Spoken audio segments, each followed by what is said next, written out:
Welcome to The Sound of Economics, the podcast series by Bruegel, the Brussels-based economic think tank. I am Yuyun Zhan, host of our monthly podcast, Zhonghua Mundus, that brings you recent updates about China's economy. As usual, I am joined by our senior fellow, Alicia Garcia Herrero. Hi, Alicia. How's it going? All fine, thank you, Yuyun. We are also glad to have with us today Romana Vlahutin, a visiting distinguished fellow at the German Marshall Fund of the United States. Previously, she served as Ambassador at Large, EU Special Envoy for Connectivity in the European External Action Service. Hi, Romana. Welcome to The Sound of Economics. Hi, and thank you for having me. Very nice to have you both here. Today, we are taking a deep dive into the Global Gateway, the European Union's ambitious initiative to boost global infrastructure development and connectivity. Announced in 2021, it aims to mobilize up to 300 billion euros by 2027 across key sectors. In 2023, 9 projects were launched worldwide across the digital, energy, and transport sectors through this initiative to strengthen health, education, and research systems globally. Romana, could you give us a stock take of the Global Gateway initiative, please? Yes, maybe if you allow me, just a little bit of historical perspective so that our audience understands where this all started from. Sometime in 2017 to 18, and became clear to Europe that China is doing something that is fundamentally changing the structure of relations in the world. And that is creating dependencies, in particular in the global south, that will have different type of consequences from global governance to economics.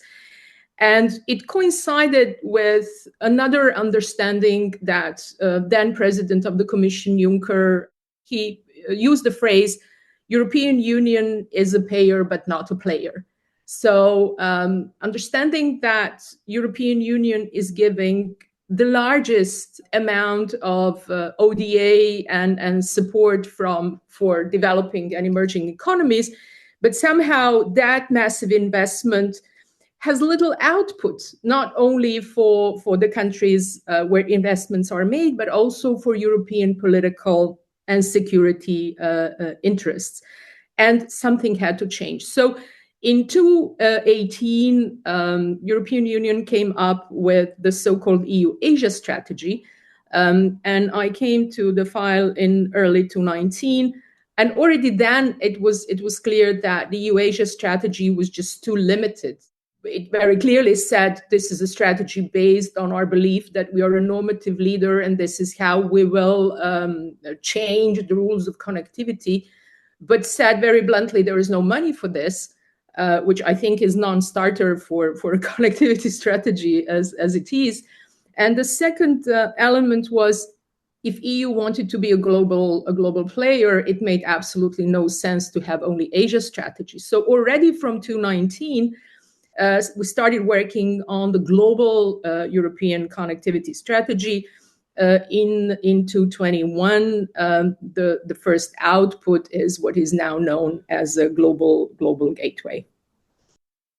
Thank you very much for that historical input. I think it's very important for our audience to know, like from a historical perspective, where the project starts and then how it came into effect. Since last year, the projects have really started taking off. Could you give us a perspective on how it's going? When it comes to the projects of the Global Gateway, I think it's actually the best picture of the confusion. There are around 225 flagships, which in itself, I think, is a sign of a problem because it basically means all projects that are included and it doesn't show any priority among them. You have sort of 3 groups in these 225 flagships. You have a very sort of general phrasing group where the flagship project is increasing investment in connectivity, for example, in Laos, or call for proposals or feasibility studies, etc. So the prep work, which by definition is not a flagship project. Project is something that is tangible and already defined. Then you have the second group, which is, I would say, the usual development projects.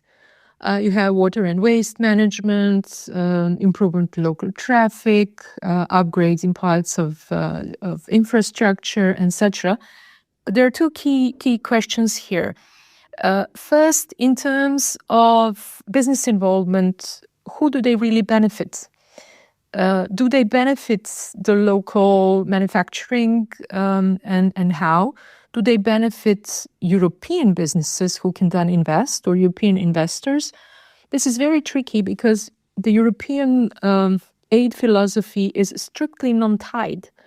So I really don't know how, in the procurement procedure, European Union can make sure that for all these projects, it's actually the European private sector that can benefit, or European private sector and local companies, or local companies, but really then authentic local companies. And then who are they going to benefit sort of in the final use, in a way? Is it really a benefit to, let's say, Africa-Europe value chains? Or it's a benefit for Africa-China value chains? Because unfortunately, in the experience so far, this is what has been the case. In the end, China benefited the most. And the third one is the group of projects in the neighborhood, be it East, Western Balkans, or the Mediterranean. They make most sense. You can see a clear value chain that links these parts with Europe. It's mostly energy, and it also talks to the renewed north-south connectivity. The only problem is they have all been thought of before, and within a completely different parts of Commission. Not DG INPA, which is in charge of the Global Gateway, but the part of the Commission that worked on the neighborhood, and will now be in two different DGs, which is DG Mediterranean and DG Enlargement. So it is really kind of hard to understand what is the big picture, what is the strategic thinking behind it. How is European Union going to ensure that this investment benefits not only sort of the local value chains or the local communities, which goes under the definition of development assistance, but strategic investment that also benefits European Union. And I think when you just look at a list of all these so-called flagships, you understand that something needs to change in the approach. Earlier this year, there was a forum that started where Ursula von der Leyen invited many leaders from Africa countries and as well as business leaders in order to boost up the infrastructure. Was there any fruitful result coming out of it?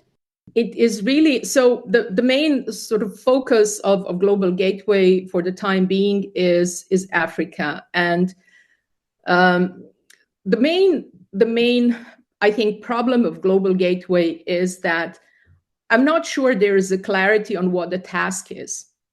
There are at least 5, 6, 7 definitions of what Global Gateway is from the institutions. So they go from UN agenda of SDGs to being a pillar of economic security, alternative offer to BRI, a geopolitical effort, exports or European foreign econ offer, export promotion, whatever. So that is very confusing, not only on the European side, but also on the side of our partners in different parts of the world. The asking of developing and emerging economies is quite clear. They want to move up the value chain. How Global Gateway is responding to that is not clear.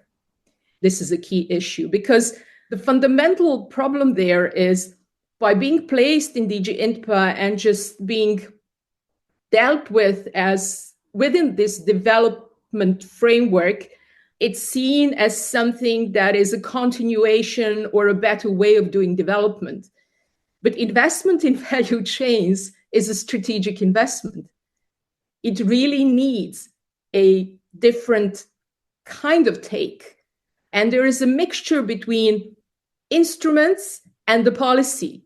And I think this is confusing for everyone. And that would be a task number one, I think, of the new commissioner, to make it really clear what are we talking about, and to sort of then reshape the initiative so that it can deliver on its main, or what should be its main task, and that's really diversification and reconfiguring of value chains between Europe and the rest of the world.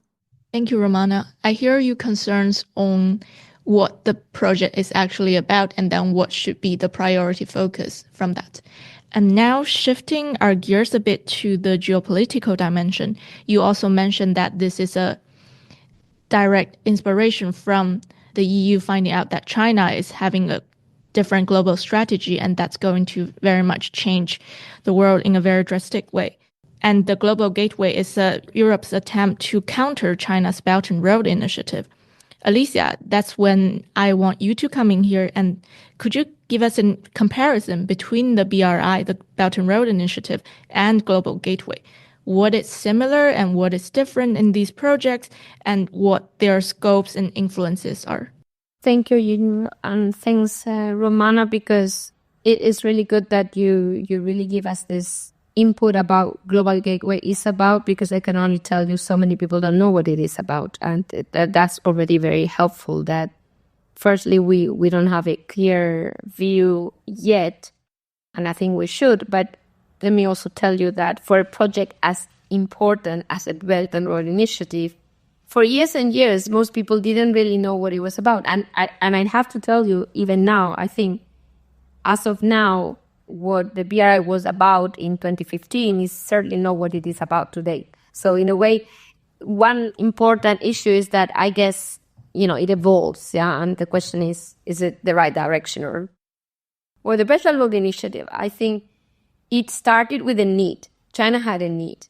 The need was really very simple, overcapacity. We're back to overcapacity, 2015. The project was launched in 2013, but it was mostly like one of the very many narratives. Nothing happened for 2 years. Everybody talked about it. But in 2015, when China entered this massive, frankly, stock market correction, deflation, huge overcapacity in certain sectors, I think basically there was this idea, okay, let's push for this. Let's get our companies out to reduce overcapacity. And they started with 6 corridors. I mean, they're well known, but basically it had a geographical structure. It was mostly about exporting your way out, and especially in infrastructure, a sector that was in massive overcapacity in China because it had grown enormously after the Olympics and China's response to the global financial crisis, which was a massive stimulus, mostly in infrastructure and real estate. China's companies in these 2 sectors were humongous, and they just couldn't operate, only even the shipping companies, all of these things were too big for China. So they went overseas through the BRI. They knew that this was already a time where Obama was a little bit pivot east, too much of China, the containment in a way, or if you want, was starting already. Yeah, I mean, the US had already turned, and all the more so with the first Trump administration. So for China, going west, going to the US was not possible. Going to Europe, maybe, but Europe had its own big infrastructure companies, etc. So the best way was the Global South, which frankly we didn't even call Global South then. But and that's the BRI. So it started as an overcapacity escape, call it this way. And it became, because it was in a way designed in a way that it created routes, going back to Romana's point of connectivity, routes that would make it easier for China to have like strong trade and investment connections with these countries. That it was all designed as a hub and spoke. Everything goes back to China in a way. And that's what it was. And I end here because I don't know whether our global gateway ever will transform itself as the BRI has transformed itself for China. Now it's really more of a political reality. I would say sometimes even security, veiled security, if you want, reality. I mean, it has still an economic front line, but it is not only, and this is very different from the global gateway, it's certainly not only an economic proposition. Now, is it better because of that? Do countries want something else? Well, given the state of the world with Trump, this creates an alternative. And I think this is why the Global South has found this offer more appealing rather than less appealing, which is ironic, but it's because the other alternative, like ever-existing option of the US, is becoming very dangerous and very, very uncertain. Maybe it's uncertain. I don't know whether dangerous yet, maybe, but we don't know yet. So that's the point. That evolution, I want to highlight that evolution. In the Global Gateway, we don't even know the direction yet, but certainly we can't really guess the evolution because we're at the beginning of this. Yes, indeed. And have you heard discussions or conversations about how China views the Global Gateway initiative? The good thing about being very long with the question is that I can be very short with this one. Nobody talks about the Global Gateway in China, and I leave it there.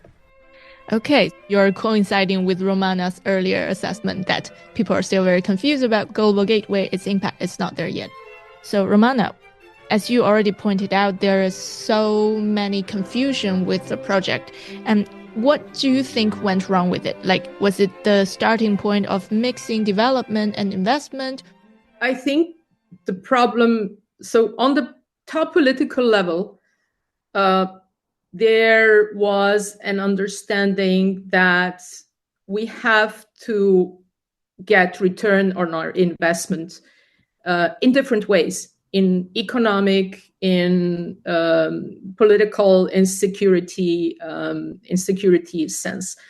And just, I think it's important for our listeners to know, when you look at numbers annually and cumulatively, European Union area, which means European institutions and member states, give basically the same amount of money through its ODA as China disburses through the loans through the BRI. So we are talking exactly about, almost the same amount of money, which is working for China and is not working for the EU. And the question is why? So when this political understanding was trickled down to the institutional level, unfortunately, I think the institutional thinking took over. And there is this logic: if something is happening in the developing world, then it's development policy, and these are the only instruments that we have. So this confusion starts from really, I think, not understanding the task. And it is keeping this strategy or this idea that European Union very much needs. It's keeping it from being developed and has its consequences.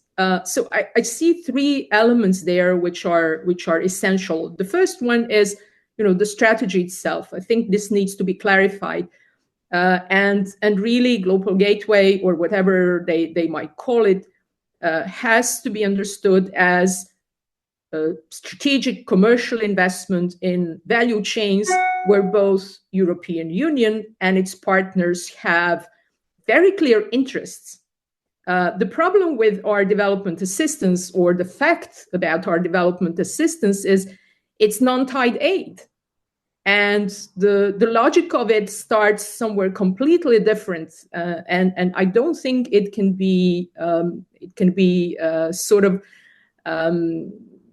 it can be changed in a way that, the reality fits our instruments. Our instruments have to fit our reality, and this is a problem. So there is issue of strategy. There is also issue of scale. Global Gateway talks about up to 300 billion. And that means there is a hope that each million of guarantees would raise 5 million of investments, but that's not a given. And there are very different experiences from ratio 1-to-1 or 1-to-2 in difficult circumstances to maybe 1-to-5 in European type of environments. So it's also even 300 billion. If there was that money in real terms, it would still not be enough. And at the same time, European Union is giving much more through its ODA and through its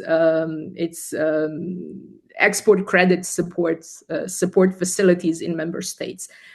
And I think there will have to be done something about rebalancing that money, and it will have to be clear which amount is ODA and what everything else is to be put to work for the creation of these commercial opportunities again, because you cannot reach the scale needed without private sector.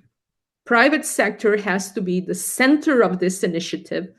Unfortunately, at this moment, it's somewhere on the side. There is an advisory board, but I think it would be the best to leave it to the private sector and to partners in countries in the global south to sort of sit down and understand which pieces of industrial policies or respective industrial policies overlap and how we take it forward. And the third piece is speed. The BRI projects, from signing the deal to or identifying the project to finishing the project, they take around 1,000 days. Unfortunately, with the complexities of how these things are done institutionally in the European Union, only to get a feasibility study takes 1,000 days. And speed is really important. Speed is important for political reasons, because Chinese projects manage to be done, within one election cycle. So it makes it very attractive for those who want to use it for political purposes. And also they are visible. You can touch them. And this changes everything. European Union has been giving millions and millions in budget support. Nobody can see that. And with Chinese projects, you can, they make the quality of your life, if you wish, a bit better. And people can identify with that. So I think there really needs to be a serious re-evaluation how this is done. And unfortunately, I don't believe that the institutional placement of the work on Global Gateway can produce success that we need, because there are other parts of the Commission where this would make much more sense, from DG Grow to just creating a standalone team that would put all the pieces of this together and propose, simplify, and create a one-stop shop for projects for the Global Gateway. You want to separate this issue from development to really make it more investment prioritizing. So how do you think the institutions can help mobilize private sector? Private sector is not going to come into situations where it cannot make profit. And that's clear. So first of all, it's very hard to get especially bigger companies to invest in policy frameworks. They need to understand and be reassured that what they are investing in will have a return. And again, I think it would be the best possible benefit for the project itself to be separated from sort of UN agenda on SDGs. It will be a result partly if you invest in economic development and industrialization of a certain country, if you create a manufacturing hub, if you help from the skills, etc., the good collateral will be development by default. But that's not the main goal. The main goal is, again, what our partners are asking us. And when you talk to anyone from the Global South, they will say, we don't want aid. We want investment. This is what will make them more competitive. This is what will make them more resilient. And this is what will make them grow economically. And I think it would do benefit both for our development agenda and for our strategic investment in value chains and, if you wish, de-risking and diversification agenda, to have this clarity and also then to know clearly what amount of funding is available to support European private sector in their outreach, business outreach, and their investments in countries of the global South. Also, politically, I think it's not reasonable to say, Africa is going to be our main priority.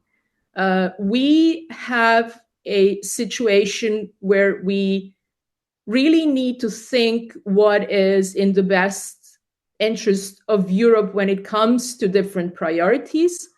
And we have to think about our neighborhood as well. I think everybody understands that Ukraine is going to be the main priority.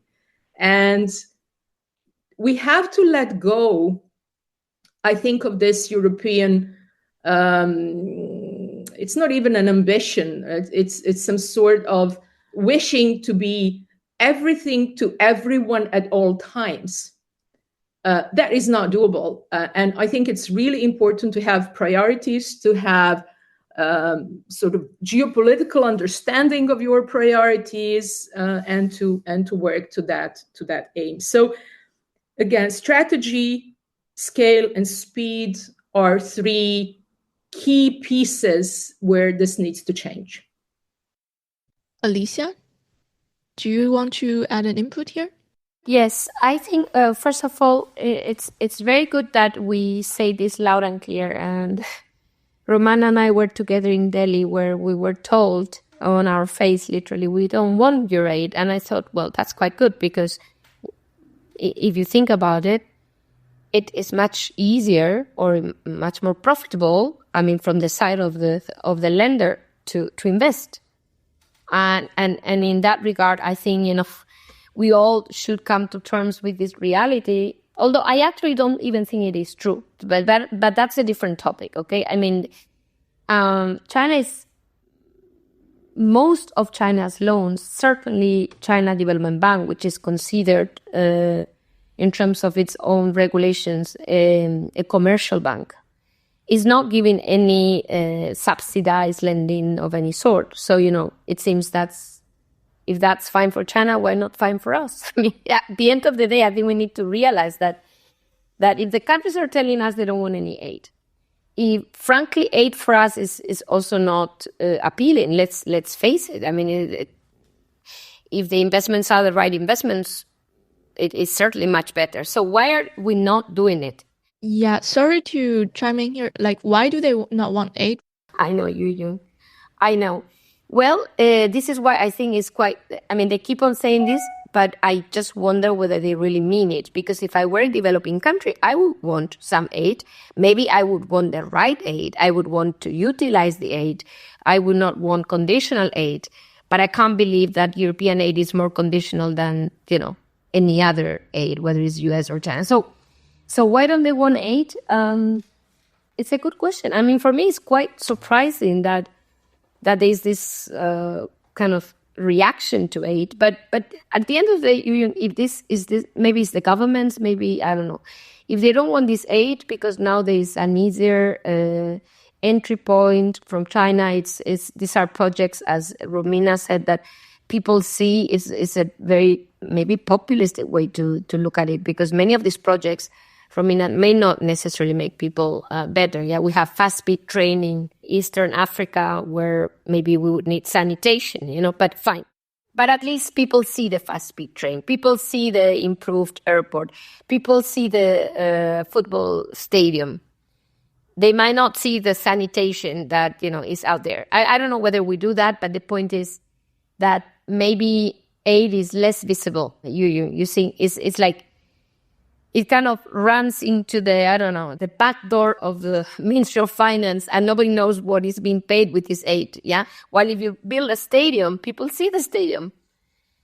So, and if you're a politician, you're quite happy with the stadium, So, but just to make a long story short, I really want to make this point. The reason why we really can't compete, and Romana said it, but I want to highlight it, on the private sector side or in the investment side, I would say, is because China simply, and I've seen that, with my own eyes, comes up with a list. This was 2016.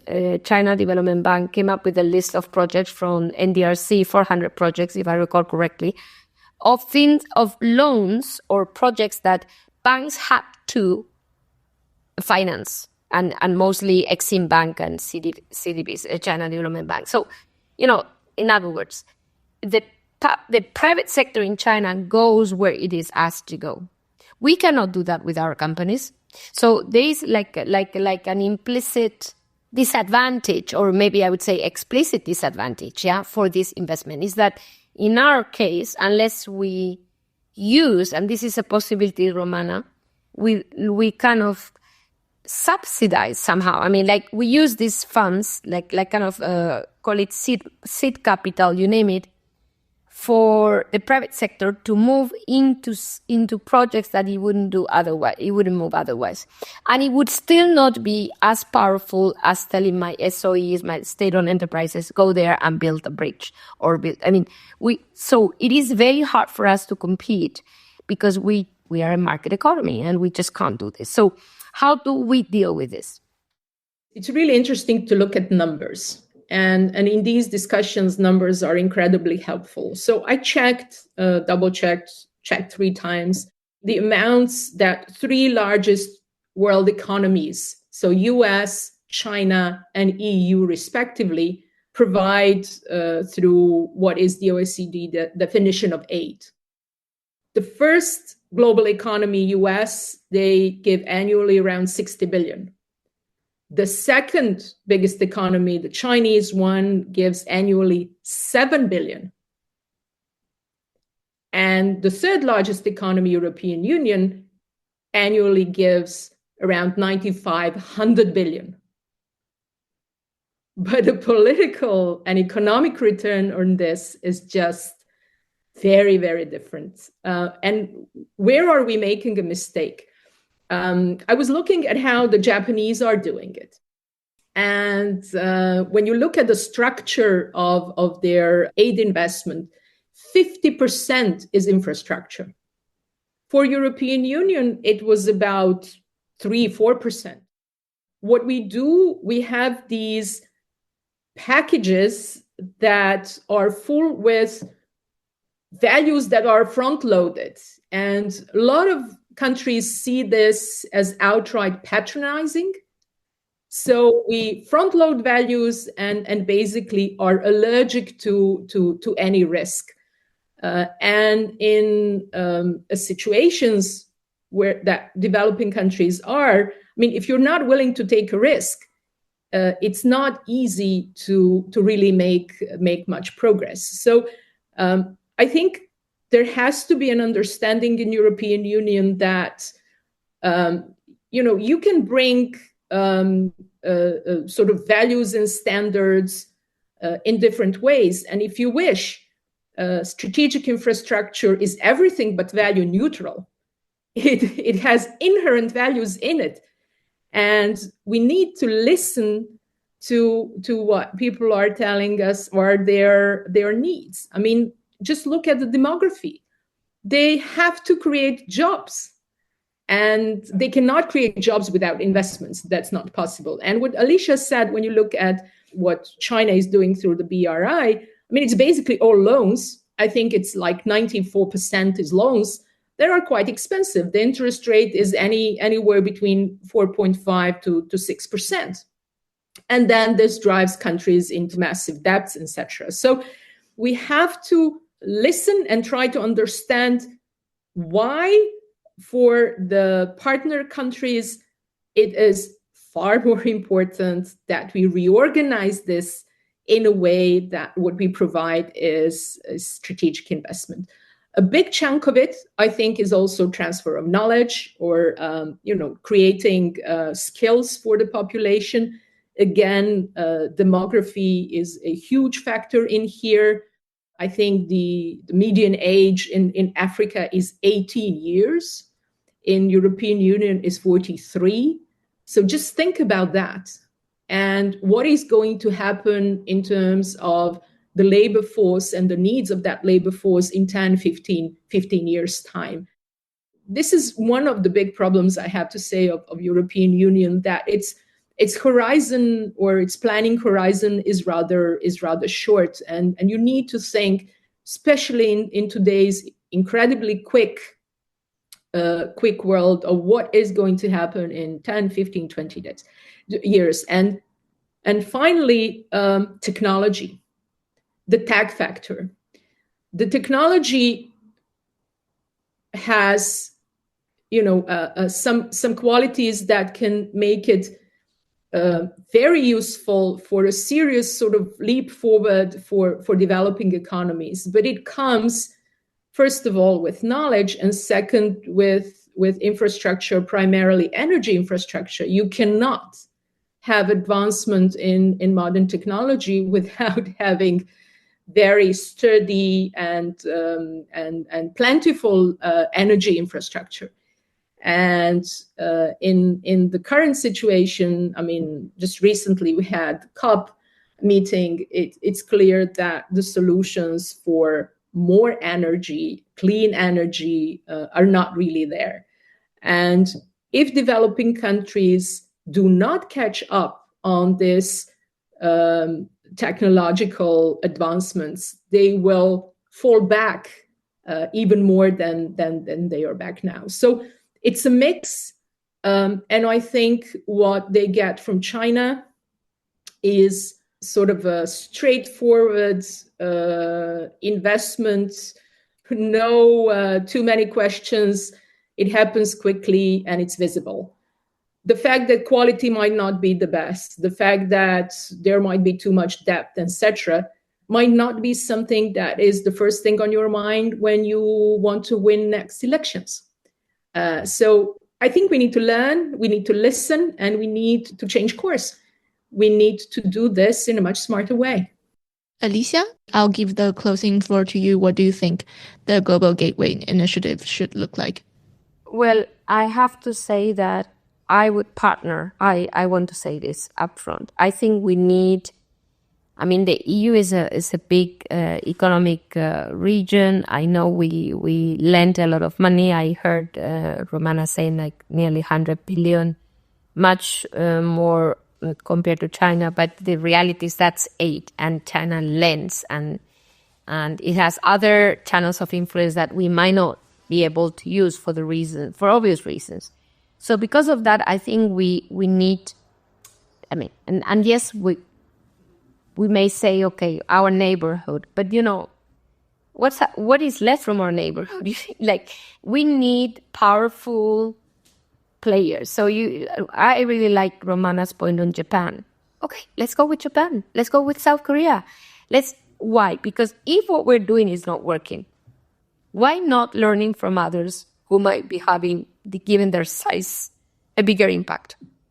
And maybe we can kind of move from the idea of development to investment, because others are doing that, and we can just simply learn how to do it. Because it seems to me that we are still in this value-driven kind of development agenda.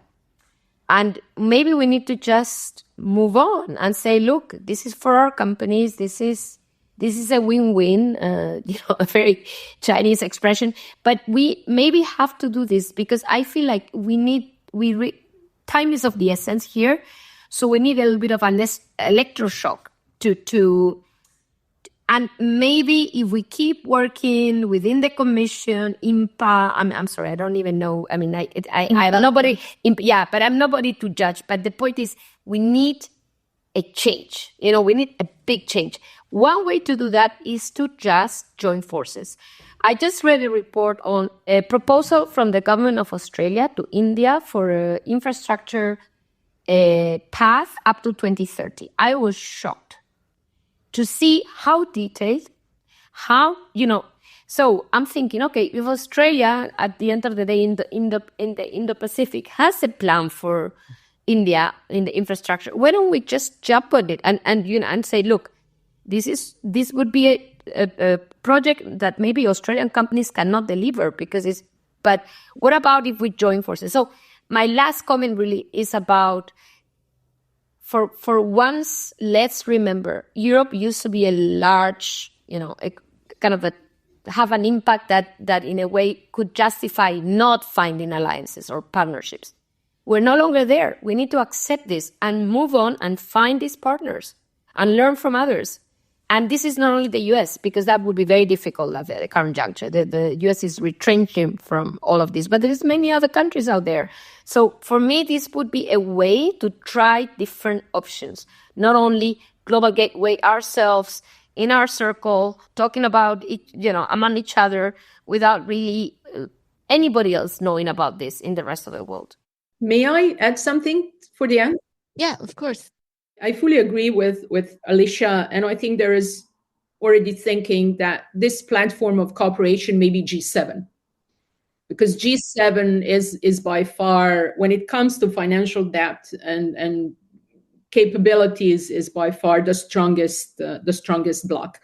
But it's suffering from this eighth dimension, and I think we should lead on a change. And you mentioned electroshock. I think Trump will be a sort of electroshock by proxy.